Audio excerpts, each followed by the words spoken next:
Let the peace of Christ rule in your hearts, since as members of one body you were called to peace, and be thankful. Amen.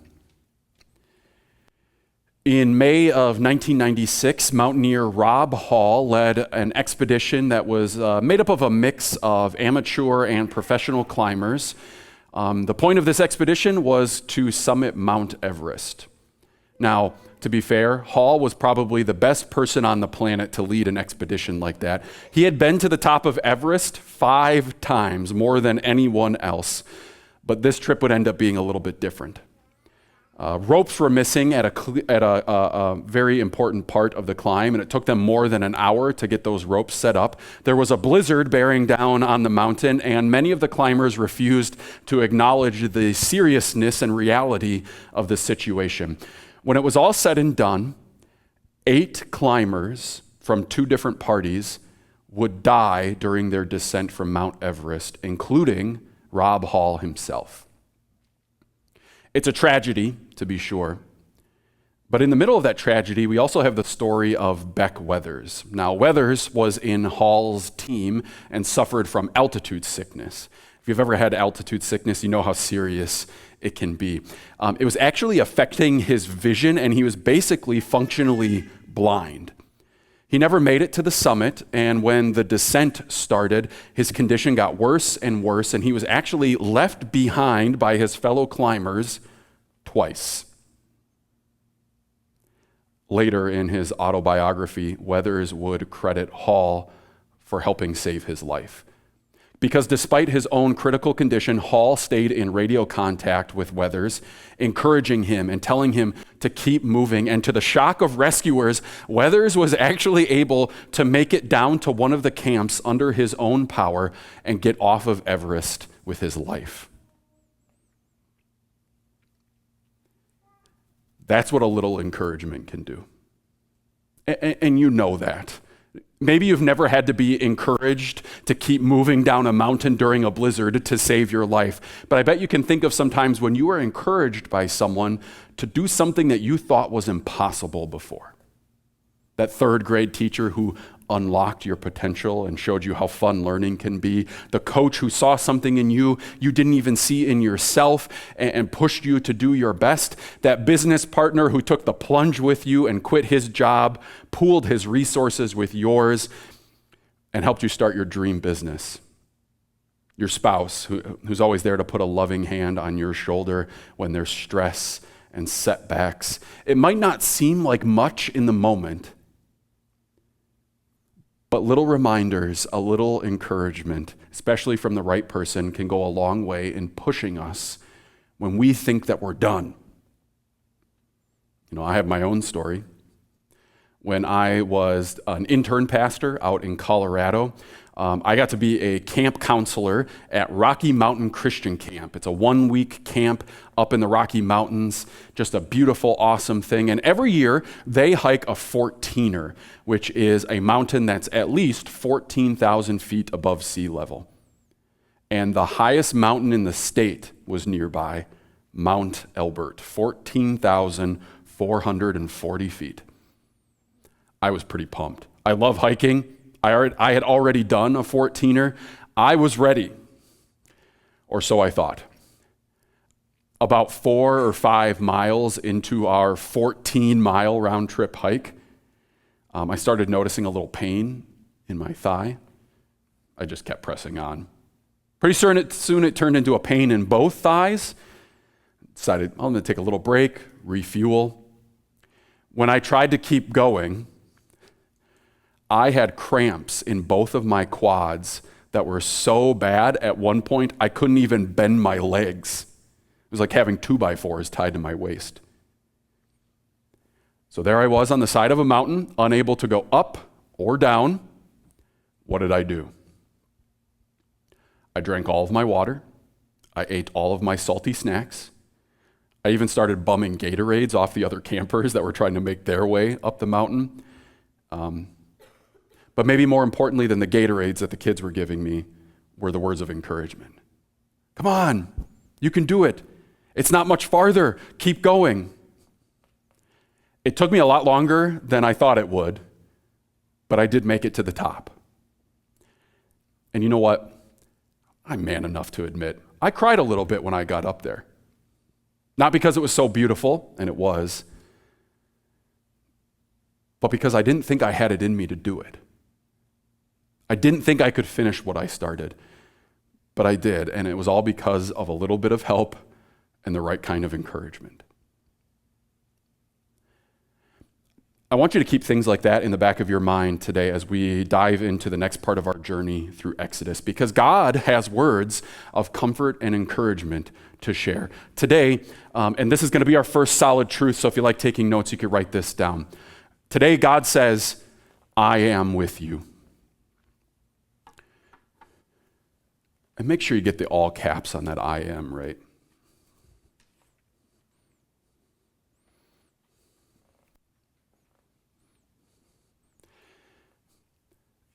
This simple phrase is all God wanted Moses to remember when he had a big job for him to do, and he wants you to remember it too. So let's see what these words mean for you and me today by looking at Exodus chapter 3. It is printed in your service folder. You could follow along there. I'll have the words up here on the screen for you too. Now Moses was tending the flock of Jethro, his father-in-law, the priest of Midian, and he led the flock to the far side of the wilderness and came to Horeb, the mountain of God. When we catch up with Moses, things have changed a lot for him. He was living in the palace in Egypt, and now he is a shepherd for his father-in-law's sheep in a place called Midian. What happened? At the end of Exodus chapter 2, we heard that Moses actually killed an Egyptian slave driver who was abusing an Israelite. And we want to be very, very clear, that is not the kind of Savior God wanted Moses to be. And word got out.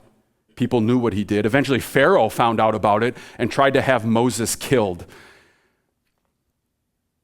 Finally, he had no choice but to run from his home. God continued to bless Moses, though. While he was on the lam, he watered the flocks and rescued the daughters of a man named Jethro, the high priest of Midian. And Jethro is so glad that he plays matchmaker and he pairs Moses up with his daughter Zipporah. Before long, the couple welcomes their firstborn son. It all sounds pretty good to me. You can imagine that as time went on and on, Moses started to forget about his old life in Egypt and was getting pretty comfortable just being a shepherd in Midian. Except for one big thing. His people are still suffering. During that long period, the king of Egypt died. The Israelites groaned in their slavery and cried out, and their cry for help because of their slavery went up to God. While Moses is living the good life in Midian, the Israelites' suffering in slavery has reached its peak. And God is not ignorant, naive, or detached. He hears their cries. He remembers the promises that he's made to them. And he acts. And his action starts with Moses. There, the angel of the Lord appeared to him in flames of fire from within a bush. Moses saw that though the bush was on fire, it did not burn up. So Moses thought, I'll go over and see this strange sight, why the bush does not burn up. When the Lord saw that he had gone over to look, God called to him from within the bush, Moses, Moses. And Moses said, Here I am. It's pretty easy to take this miracle for granted just because of how matter-of-factly and nonchalantly it's laid out for us. But Moses does what any of us would have done. He sees something that's interesting and piques his curiosity, and so he wants to get closer and have a look. It's the same thing that happens when there's an accident on the freeway and everybody starts going a little bit slower than they need to. Rubbernecking, we call it, right? And they start all looking over to see what's going on. I want to figure out, I got to know what happened, what's going on over there. God is using that kind of curiosity to get Moses' attention. And once he has Moses' attention, God calls to him and tells him more about what's going on. Do not come any closer. God said. Take off your sandals, for the place where you are standing is holy ground. Then he said, I am the God of your father, the God of Abraham, the God of Isaac, and the God of Jacob. At this, Moses hid his face because he was afraid to look at God. God isn't just telling Moses who he is, he's telling Moses what he's like. Don't just glaze over the significance of the name God. Let's write this down. The name God means almighty, holy, active.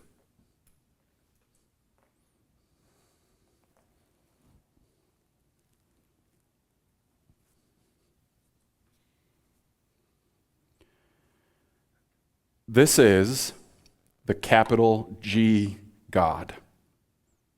The God who blessed childless Abraham with a son. The God who gave Isaac the blessing of twin sons. The God who promised that he would always be with Jacob to bless him, even when Jacob was running for his life because his brother Esau wanted to kill him for tricking him out of the rights of a firstborn son.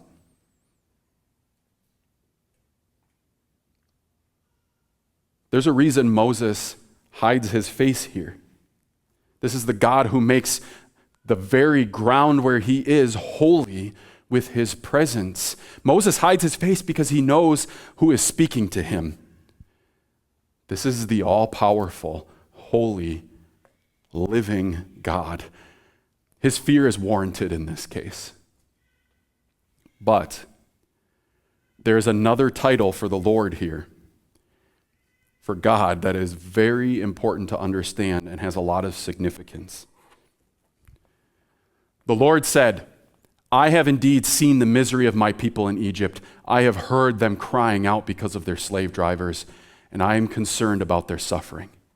So I have come down to rescue them from the hand of the Egyptians and to bring them up out of that land into a good and spacious land, a land flowing with milk and honey. And now the cry of the Israelites has reached me, and I have seen the way the Egyptians are oppressing them. So now go. I am sending you to Pharaoh to bring my people, the Israelites, out of Egypt. Right here, God is called the Lord, capital L-O-R-D. So here's our next solid truth. The name the Lord means the promise keeper.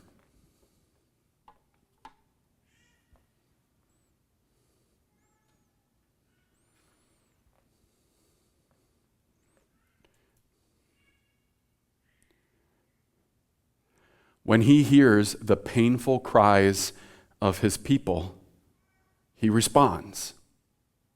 It's always a heart-touching moment when kids come running up to you if you're at like the playground or something, and they're like, I saw little Jimmy fall on the playground and hurt his knee, right? They see something, they notice something, and what's their response? Empathy, care, and concern. The Lord responds the same way to the Israelites' pain. He made promises to his people, and he aims to keep those promises. Think of how those two titles, God and the Lord, work together. He is not a God of empty promises. He makes promises and he keeps them. And he has the ability to keep every single one of his promises because he is the almighty, holy, living, and active God. And he's your God too. One of the greatest temptations that Christians wrestle with is the idea that God doesn't hear me when I'm in pain, turmoil, or trouble. That our cries for help just kind of echo back to us.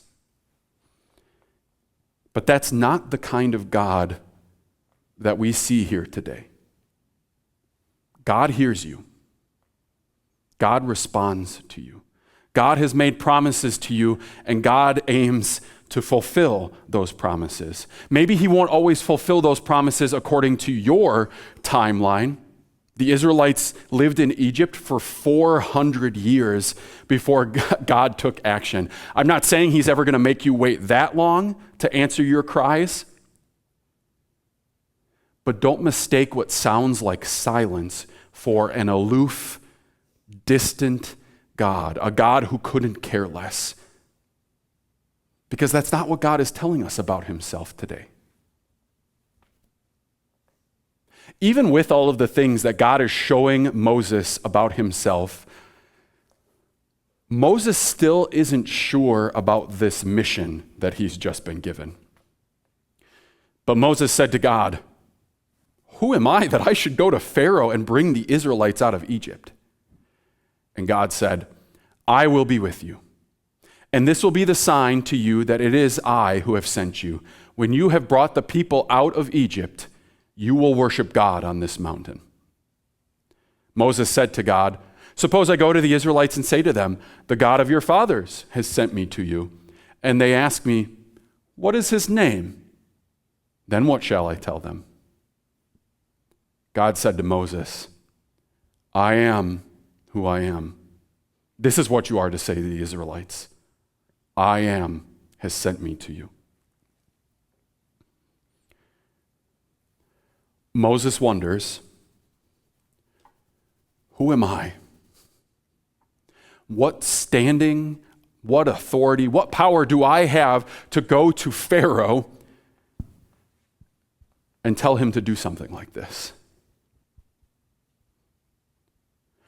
What do you think Moses has in the back of his mind as he asks that question? I'm a fugitive. I killed someone and had to run for my life. Who am I? And that's a fair question. Because I've asked myself the same one too. How can I be a loving husband when I'm so selfish sometimes? Who am I? How can I parent when I have a short temper and lose my cool? Who am I? How can I love my neighbor when he just makes it so difficult to love him? Who am I? How can I be a part of a brand new mission church when we work so hard for what feels like so little return? Who am I? How can I talk to people about Jesus and my faith when I know what a hypocrite I've been lately? Who am I?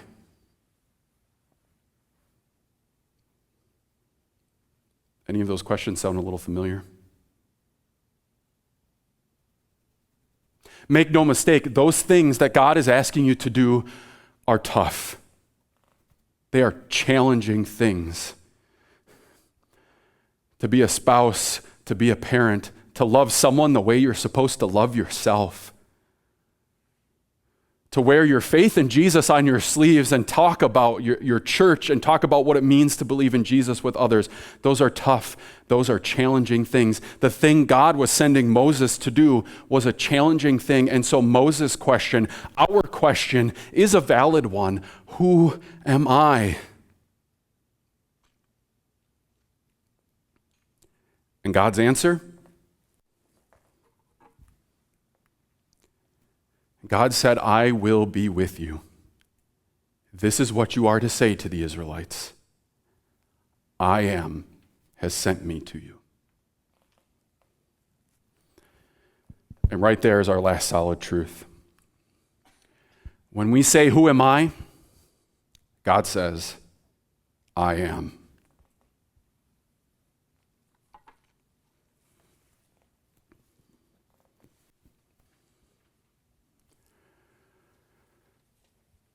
What's really interesting here, if you're the right kind of nerd, is the Hebrew word, so Hebrew is the language Exodus was originally written in.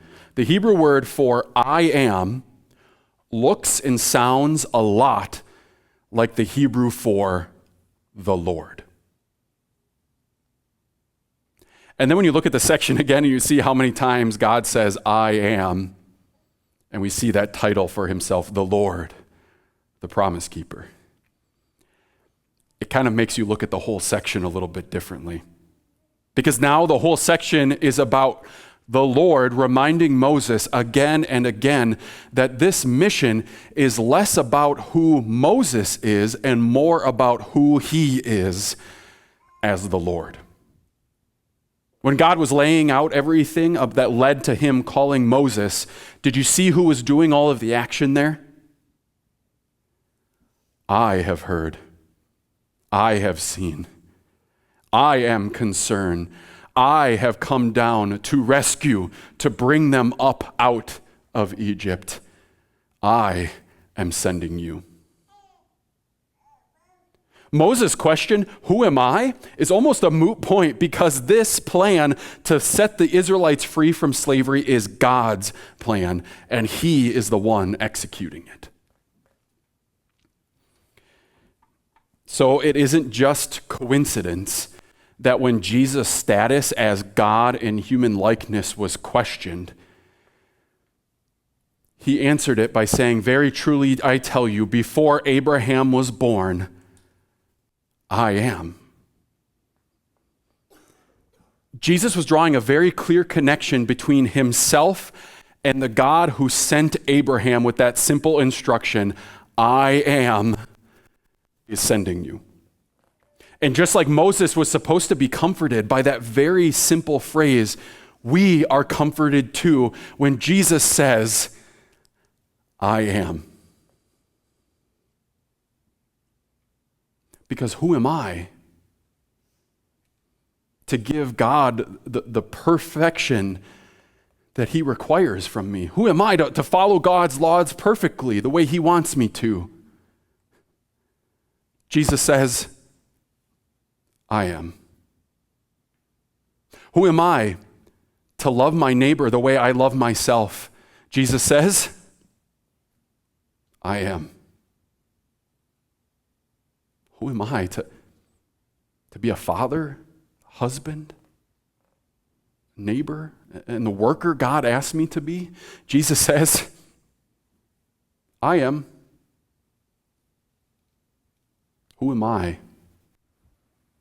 to pay the penalty for my sin? Jesus says, "I am." Who am I to be the sacrifice not only for my sins, but for the sins of the whole world? Jesus says, "I am." Who am I to win victory over death and put the devil in his place forever? Jesus says, "I am."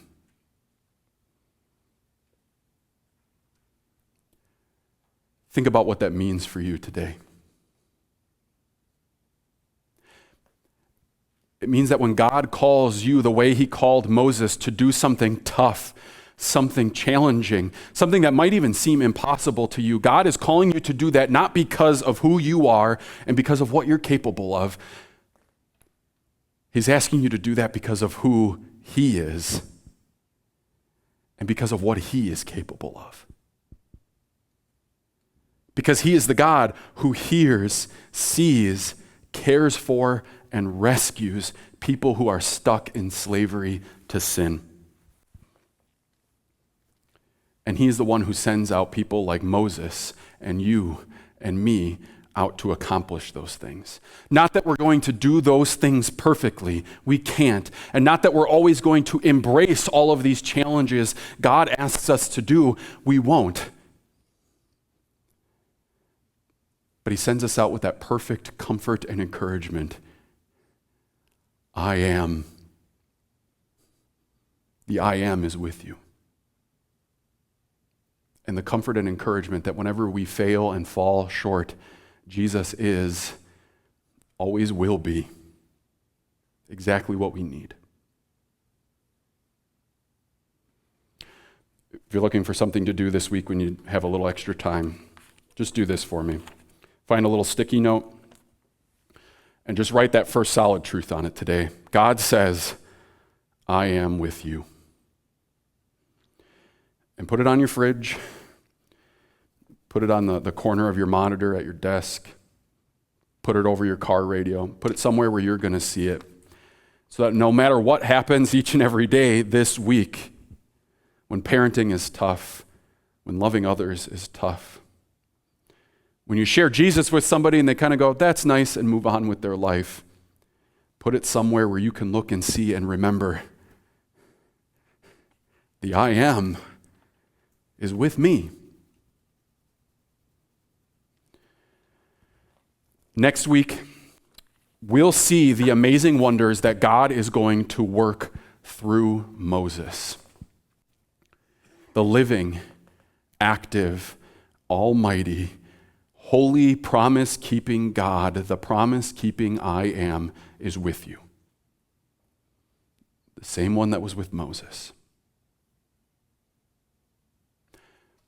So don't be surprised at the amazing things that God is going to accomplish through you. Today, tomorrow, always.